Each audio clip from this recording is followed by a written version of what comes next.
Senator, thanks for joining us. Let me get right to it, Senator. You were in Boston the other day. This is the quote. The revolution against Donald Trump and Elon Musk starts here. Revolution, Senator, that's a pretty strong word. Is this a slow march or a fast march to impeachment? What did you mean by that, the revolution?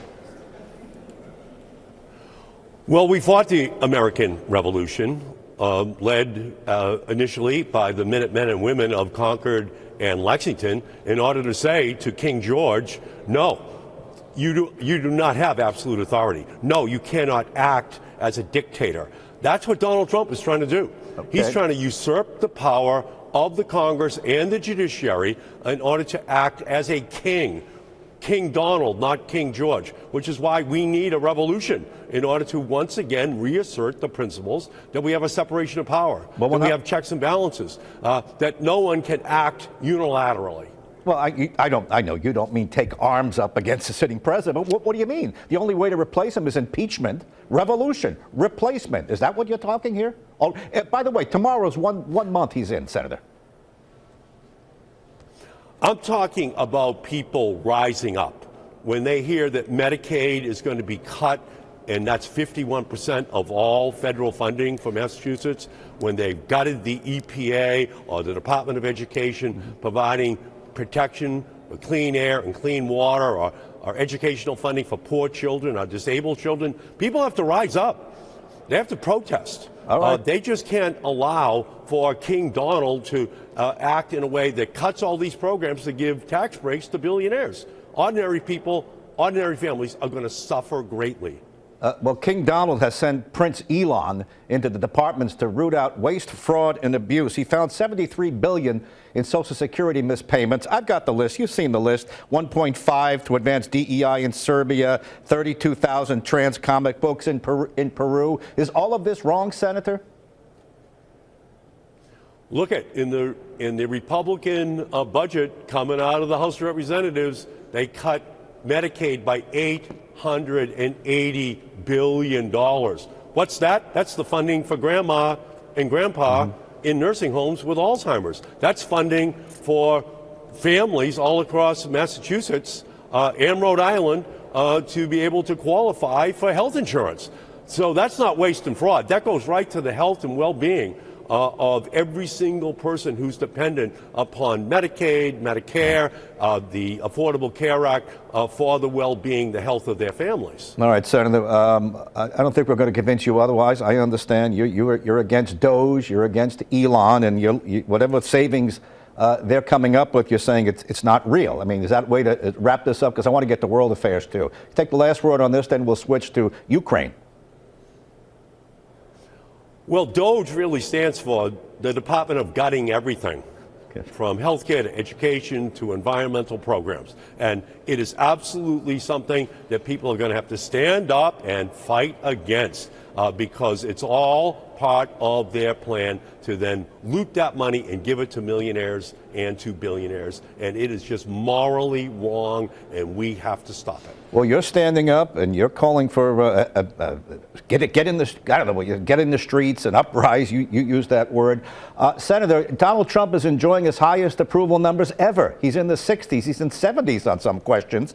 Senator Fetterman says you've got to stop this kind of talk. James Carville. These are people in your party that this is getting too superheated. And by the way, a 6-point.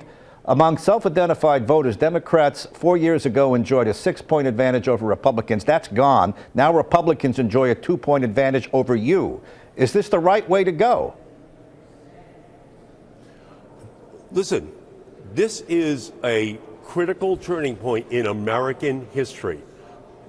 Donald Trump is seeking, through Elon Musk, to usurp the powers of Article 1 of the Constitution, the Congress, Article 2, the presidency, Article 3, the courts, in order to give all power over to Elon Musk to be able to go through every single federal agency and to decide himself, Elon Musk, what is essential for the well-being of Americans. That's how the American Revolution was triggered, with a king deciding that there were going to be taxes on tea, on stamps. Well, that's what's happening in its equivalency today, except it's on health care, environmental protections, educational protections for every family in Massachusetts and across the country. Any president who wants to root out waste, fraud, and abuse would deputize a team. Isn't that what Donald Trump has done? Deputized Elon Musk. Is it just because it's Elon Musk that really bothers you? Anybody would be doing this to cut waste, fraud, and abuse. Anybody would be deputized by the president to go in, wouldn't he? Look they've made it very clear. Their goal is to gut these agencies, to eliminate the Department of Education, to bring the Environmental Protection Agency to its knees, to loot $880 billion out of Medicaid. We call that mass health in Massachusetts. That's 1.6 million people who are dependent upon Medicaid, that is mass health, for their health insurance. That's not waste, fraud, and abuse. That goes to the heart of cruelty, of heartless disregard for the well-being of families. For the poor, the sick, the elderly, the past is just their memory. The future will be their hard reality if Trump and Musk get their way with the well-being and safety of every family in Massachusetts and across our country. They want to take apart the Department of Education and send it back to the states. Now, in Massachusetts, you do the best job of all of the states in educating your students. What would be wrong with that? Turning it all over to Massachusetts and you educate your students. You're doing a very good job. Cut Uncle Sam out altogether.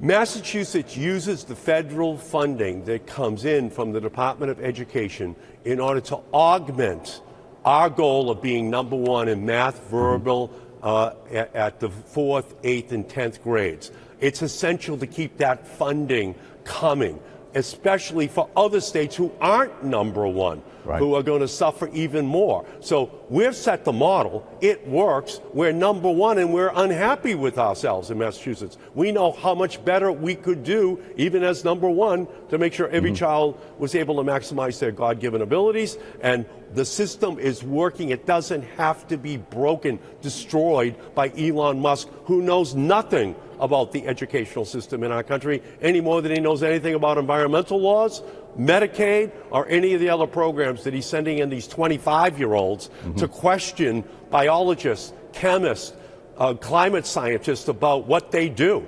It is absolute absurdity that 25-year-olds are allowed to have that kind of power in our government. Senator, just let's take a couple more minutes and bang through some issues. Zelensky hasn't been invited to the peace talks. The president says Russia gets to keep the land it grabbed. Zelensky will have to stand for re-election, and the money is being cut off, but that's the way to peace. Do you agree with that?